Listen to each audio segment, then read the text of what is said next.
menganalisa. Yang pertama melihat warnanya dulu. Jadi dalam menganalisa lidah, yang pertama kali kita perhatikan apa, Bu?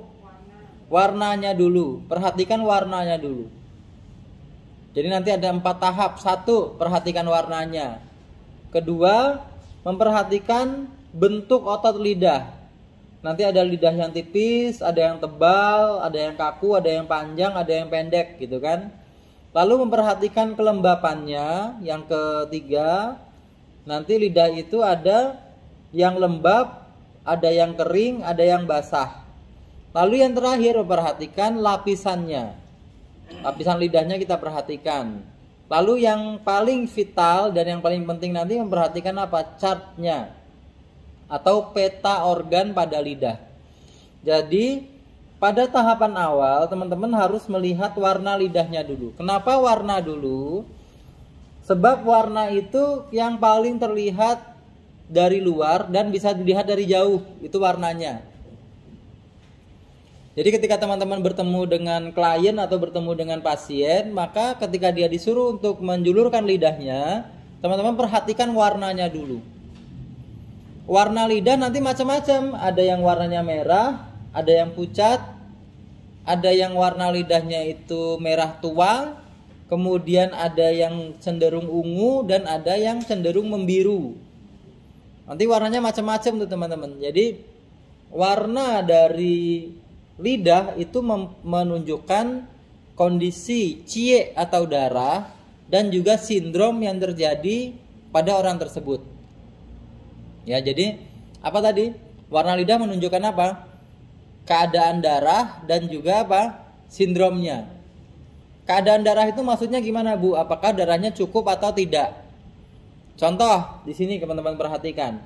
Warna merah pada lidah, gitu kan. Jadi ketika teman-teman ketemu dengan pasien, pasiennya disuruh menjulurkan lidahnya, disuruh melet, nanti dilihat lidahnya dia merah. Lidah merah menunjukkan adanya serangan panas. Kalau merahnya itu cenderung gelap gitu ya. Atau merahnya itu cerah gitu kan. Warna yang bagus apa? Warna lidah yang bagus. Warna lidah yang bagus itu warnanya adalah merah muda. Merah muda itu menunjukkan kondisi darahnya cukup dan sindromnya, kelembapan, dinginnya dan panas di tubuh itu dia cukup. Tapi ada orang nanti yang lidahnya dia cenderung merah atau gelap. Gelap itu apa? Merahnya itu merah gelap ya teman-teman ya. Merah tua. Lidah warna merah menandakan adanya serangan panas. Warna merah di ujung lidah menunjukkan panas pada jantung. Jadi kalau teman-teman nanti bertemu dengan orang-orang, dengan beberapa klien atau pasien, ada orang-orang nanti yang lidahnya dia cenderung merah di ujungnya. Jadi ada yang sepanjang badan lidahnya itu dia merah, ada yang ujungnya aja yang merah. Kalau sepanjang atau seluruh badan lidahnya itu dia warnanya merah, itu berarti serangannya panas ya rata di seluruh tubuh. Tapi kalau cuma hanya ada di ujung lidahnya saja, kita perhatikan bahwa ujung lidah itu adalah areanya jantung. Jadi kalau teman-teman lihat ada orang kok ujung lidahnya merah, itu jantung. Atau saya pernah ketemu dengan pasien itu ujung lidahnya itu dia pucat tuh. Yang lainnya kemerahan, ujung lidahnya aja dia pucat. Pucat menandakan apa? Dingin kalau pucat, ya kan? Ya, nggak ada panasnya lagi. Atau teman-teman ketemu dengan pasien, begitu dia menjulurkan lidahnya secara keseluruhan itu pucat, putih. Lidah yang warnanya pucat atau putih menunjukkan sindrom kekurangan darah atau defisiensi cie. Jadi dia kekurangan darah. Biasanya kita akan kolerasikan dengan kuku. Nanti kukunya, teman-teman perhatikan ini kukunya dia cenderung pucat, ya kan? Cenderung pucat kukunya. Dan nanti kelopak matanya nih ya. Nah, itu dia juga pucat warnanya. Jadi nanti ada 2 gambaran, ya, 3 gambaran untuk menunjukkan kondisi darah seseorang itu cukup atau tidak. Pertama dari mana? Dari lidahnya. Kalau orang lidahnya itu pucat, lidah pucat menunjukkan kondisi kekurangan darah. Kalau lidahnya itu kukunya pucat, lidah pucat kekurangan darah, kuku pucat juga kekurangan darah. Kemudian matanya pucat juga menunjukkan kondisi kekurangan darah. Lidah merah tua. Ini panas tapi yang sudah berlebih. Jadi kalau teman-teman ketemu dengan pasien, lidahnya dia kelihatan warnanya merah tua, itu kondisinya panas, tapi panasnya sudah berlebih. Ada lidah yang warnanya ungu, menunjukkan adanya stagnasi darah. Jadi ada pasien, kita lihat lidahnya cenderung ungu. Apakah ada pasien seperti itu sih, Fu? Banyak, ya. Banyak banget lidah orang itu yang warnanya ungu. Jadi dia cenderung ungu. Ada yang lidahnya itu cenderung biru. Lidah biru menunjukkan adanya serangan dingin. Nah, itu ya teman-teman ya. Itu Kang Asep ya, makasih sip. Ya. Lidah biru menunjukkan adanya serangan dingin. Kalau merah cenderung ungu, Stagnasi. Merah cenderung ungu itu menunjukkan adanya stagnasi darah. Jadi perhatikan lidah warnanya dulu, Bu. Jangan mikir yang lain dulu deh. Kalau lihat lidah itu, lihat warnanya dulu. Begitu dia melet, begitu dia menjulurkan lidahnya, itu sudah kelihatan warnanya kan gitu kan. Dari warna aja kita tahu, oh bapak ini kekurangan darah, oh bapak ini ada stagnasi panas, oh bapak ini ada stagnasi darah, oh bapak ini dia cenderung kekurangan energi, bisa terlihat dari situ. Dari apa? Dari warnanya. Kalau sudah melihat warnanya, maka nanti kalau teman-teman bikin daftar itu, daftar ataupun tabel pengamatan lidah gitu kan. Nama, alamat, usia, jenis kelamin, nomor telepon, kemudian di situ ditaruh lidahnya di situ. Warna lidahnya apa? Kemudian yang kedua baru memperhatikan otot lidah. Yang kedua memperhatikan otot lidah. Kalau warnanya sudah dilihat, maka yang kedua yang diperhatikan adalah otot lidahnya atau bentuk lidahnya. Lidah tipis menunjukkan penyakitnya itu udah lama. Jadi ada orang nanti yang lidahnya itu dia tipis, Bu. Ada juga yang lidahnya itu dia tebal. Kalau lidahnya tebal, itu cirinya penyakitnya masih baru dan cenderung apa? Cenderung lembab. Kalau lidah tipis, dia penyakitnya sudah lama dan tipe penyakitnya itu cenderung panas atau kering tipe penyakitnya itu. Itu ya. Yang pertama tadi apa, Bu? Lidah tipis. Lidah tipis itu penyakitnya sudah lama, sudah menahun dan tipe penyakitnya cenderung apa? Panas atau kering tipe penyakitnya. Kalau lidahnya tebel, bujel, tahu bujel, Pak? Tebal, dari lidahnya itu tebel gitu ya. Lidah tebal itu menunjukkan kondisi apa? Penyakit yang cenderung lembab dan penyakitnya baru. Jadi cenderung penyakitnya lembab dan penyakitnya baru, biasanya seperti itu. Kalau warnanya merah dan tebal, jadi ada lidah itu yang merah dan tebal, itu adanya sindrom panas lembab. Ada panasnya, ada lembabnya juga di dalam tubuh itu. Jadi perhatikan itu teman-teman. Jadi kalau kita mahir untuk mempelajari lidah itu, ya kita nanti bisa meresepkan herbal, kita bisa. Kemudian meresepkan teknik pengobatan yang diberikan kepada orang itu bisa. Contoh ada pasien lidahnya pucat, dia tadi tandanya apa kalau lidahnya pucat, Bu? Kekurangan darah. Boleh nggak difasdu? Boleh. Hah? Nggak boleh, orang darahnya kurang. Nggak boleh. Pingsan, nanti kolap, dingin, muntah, mual gitu kan. Nggak boleh karena dia kekurangan darah. Itu yang dibilang panas lembab, maksudnya cairan darahnya atau gimana? Organ dalam. Jadi jantungnya panas, jantungnya ada lembab gitu kan. Paru-parunya panas, paru-parunya ada lembab seperti itu. Ada orang lidah kaku. lidah kaku. Lidah kaku menunjukkan adanya angin, terutama di jantung. Jadi karakteristik penyakit yang kaku gitu ya, yang mana orang-orang itu merasakan kaku, maka itu adalah ciri-ciri penyakit yang terjadi karena serangan angin. Iya, termasuk Bell palsy. Bell palsy kan kaku wajahnya, Bu.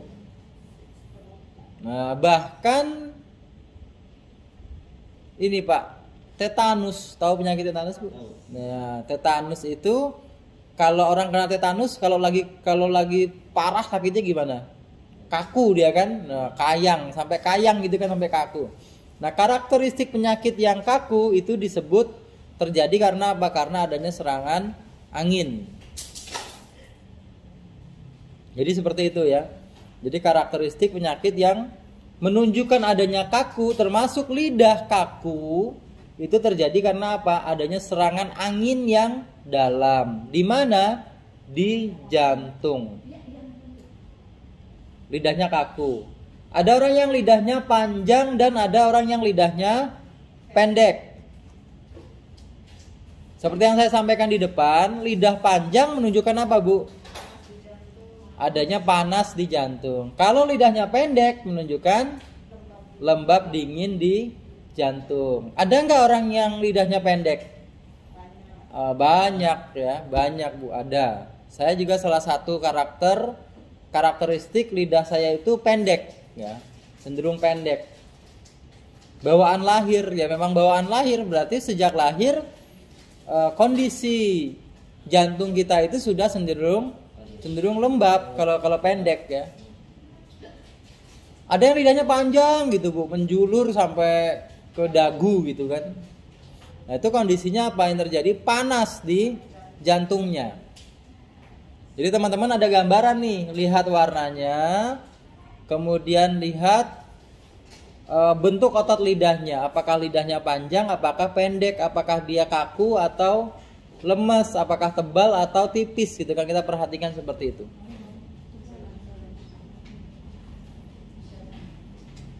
Lidah retak, ada orang yang lidahnya retak, ada yang terlihat tapak gigi. Tapak gigi itu di samping ya Bu, di samping bagian tepi lidah nanti dia ada tapak giginya.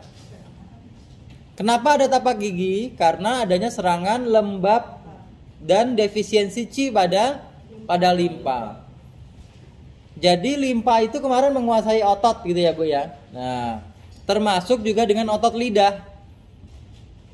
Otot lidah dikuasai oleh limpa. Jadi kalau nggak usah ngomong. Nah, itu limpanya juga. Otot tubuh dikuasai oleh limpa, atau yang bertanggung jawab terhadap kondisi otot pada tubuh kita itu adalah limpa. Termasuk juga apa tadi Bu? Lidah. Jadi ketika seseorang limpanya mengalami defisien, ada defisiensi Qi pada limpa, maka lidah itu ototnya dia akan lemas. Ketika ototnya lemas, maka lidah itu melebar. Jadi lidahnya itu lebih lebar dari biasanya, ya kan? Ukuran lidah itu lebih lebar karena apa? Karena ototnya dia lemah atau lemas. Kalau sudah seperti itu, maka akan terbentuk cetakan gigi karena lidahnya itu dia menyentuh tepian-tepian gigi itu Bu. Makanya didapatkan apa? Lidahnya dia bergerigi karena adanya cetakan gigi pada lidah. Dan itu tidak terjadi sehari dua hari, tetapi bisa berbulan-bulan bahkan bertahun-tahun. Makanya kalau ada orang ada cetakan gigi di lidahnya, kita bisa asumsikan, kita bisa anggap bahwa dia sedang mengalami apa? Defisiensi Qi pada limpa sehingga ototnya lemah. Biasanya orang-orang seperti itu dia gampang ngantuk. Di atas jam 9 pagi itu dia ngantuk gitu tuh. Kenapa? Karena limpanya dia lemah. Maka perhatikan Bu, betul, perhatikan ya. Nah, kalau lidahnya retak, ada retakan di lidah. Retakan pada lidah menunjukkan adanya panas dan kering, gitu ya. Kurang cairan. Jadi gini Bu, diibaratkan seperti apa? Seperti musim kemarau. Tahu musim kemarau ya? Musim kemarau itu tanah pada kering, pohon-pohon kering, pohon meranggas, daun-daunan gugur, tanah retak, tembok juga retak, kulit kita gimana? Kering. Nah, rambut juga kering kan gitu kan. Itu kondisi musim kemarau seperti itu. Lidah juga begitu. Seseorang kalau dia kekurangan cairan di tubuh, maka lidahnya akan mengalami kekeringan. Biasanya kalau udah seperti itu, ya kondisi organ dalam itu kekurangan cairan. Makanya wajib bagi kita itu untuk cukup minum, ya. Cukup minum. Minumnya sehari berapa liter, Bu? Hah? Berat badan tinggi. Sesuai berat badan. Duh, gimana ngitungnya tuh? Tinggi dan berat badan. Secara umum berapa? Secara umum berapa? 2 liter ya. Secara umum 2 liter. Tetapi harus kita pahami dan kita sadari bahwa kebutuhan minum setiap orang itu beda. Antara kita nih yang kerjanya di gedung, di kantor, dengan orang yang kerjanya di tempat bangunan yang dia kena kena matahari, maka kebutuhannya juga beda, ya enggak? Misalnya nih maaf nih pekerja bangunan yang dia kerjanya di atap gedung misalnya kan kena panas itu, berarti kebutuhan airnya dia lebih banyak daripada kita. Tapi memang minimal itu 2 liter kebutuhan air. Coba deh Bu, challenge ya. Yang satu minumnya sedikit, yang satu minumnya banyak. Nanti buang air besarnya beda, ya kan? Lebih lancar yang minum airnya banyak. Yang minum airnya sedikit dia cenderung apa? Keras atau sulit buang air besar. Asupan cadangan air kita selain dari air minum dari mana, Bu? Asupan kita. Buah-buahan, sayur dan buah. Makanya penting bagi kita kalau kita kurang minum maka banyak makan buah. Yaitu buah-buah yang mengandung banyak air. Semangka, nanas, itu kan banyak kandung air. Kalau pisang itu dia karakteristiknya 2, Bu. Kalau pisangnya itu masih mentah, itu dia cenderung kering. Ya. Kalau pisangnya sudah matang, karakteristiknya dia cenderung dingin. Tapi kalau sudah sangat matang, cenderung lembab. Jadi karakteristik pisang itu seperti itu ya. Makanya kita makan pisang itu sesuai dengan kebutuhan kita. Kalau kita cenderung badannya panas, makan pisang yang mateng gitu kan. Jadi seperti itu. Nah, ada lidah tremor. Tahu tremor, Bu? Tremor itu apa? Goyang-goyang, gemeteran, bergetar. Lidah tremor menunjukkan adanya angin di liver yang terjadi karena panas. Itu angin yang lidah yang tremor. Lidah tertarik pada satu sisi. Jadi dia tertariknya ke kanan atau ke kiri. Ada lidah yang model begitu. Jadi dia lidahnya itu miring ya, bisa dibilang miring ke kanan atau ke kiri. Lidah yang miring ke kanan itu adanya angin. Anginnya cenderung bersarang di tubuh sebelah kiri. Kalau lidahnya miring ke kiri, serangan anginnya cenderung di tubuh sebelah kanan. Makanya teman-teman perhatikan betul bentuk otot lidah dari pasien ini. Yang pertama adalah lidah tipis, itu menunjukkan apa tadi, Bu? Penyakitnya sudah lama. Karakteristik penyakitnya biasanya cenderung panas atau kering. Lidah bengkak, lidah tebal itu menunjukkan adanya timbunan lembab. Karakteristik penyakitnya cenderung apa? Cenderung dingin. Atau dia kelebihan cairan pada tubuh. Lidah kaku menunjukkan adanya angin di jantung. Kalau lidah tremor anginnya di mana? Di liver. Nah, itu ya. Nanti berbeda. Lidah panjang dan lidah pendek. Lidah panjang menunjukkan apa, Bu? Panas pada jantung. Kalau lidahnya pendek menunjukkan dingin di jantung. Jadi sama, lembab dingin di jantung. Lidah retak menunjukkan adanya kering, panas kering. Sedangkan lidah yang ada tapak giginya, dia cenderung menunjukkan apa? Defisiensi Qi pada limpa. Jadi itu bentuk-bentuk otot lidah.